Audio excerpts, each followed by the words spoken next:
voyez ça avant autant d'histoire, non? Belle histoire. Oh, shit. Haïti a failli déclencher une guerre mondiale pour libérer Cuba de l'esclavage. En 1822, le président Jean-Pierre Boyer a envoyé une flotte secrète pour faire ce que personne n'osait faire. Défier l'Espagne sur son propre terrain. Restez bien jusqu'à la fin. Car ce que les marins haïtiens ont fait à Porto Rico et Cuba va vous rendre fiers d'être haïtiens. En 1820, Haïti est libre. Mais tout autour, dans la Caraïbe, l'esclavage fait rage. Le président Jean-Pierre Boyer ne peut plus le supporter. Il sait qu'Haïti ne sera jamais en sécurité si ses voisins sont encore enchaînés.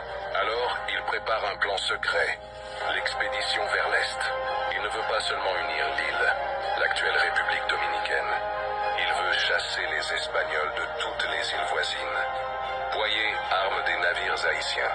Ces marins, dont beaucoup sont des vétérans de la guerre de 1804, patrouillent dans les eaux de Cuba et de Porto Rico. Dès qu'ils voient un navire négrier espagnol, ils l'attaquent sans pitié.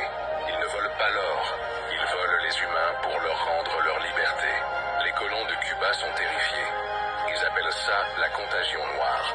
Ils disent que dès qu'un esclave voit le drapeau haïtien à l'horizon, il commence à se révolter.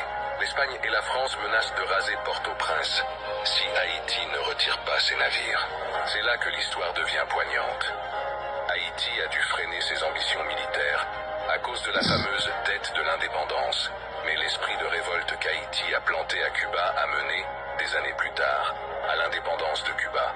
Haïti a été l'étincelle de liberté pour toute la Caraïbe espagnole. Haïti n'était pas juste une île libre. C'était le garde-côte de la liberté dans tout l'Atlantique. Si tu savais pas qu'Haïti était la police de la liberté dans la Caraïbe, abonne-toi maintenant. Partage cette vidéo pour que le monde sache que notre drapeau représentait l'espoir pour tous les opprimés.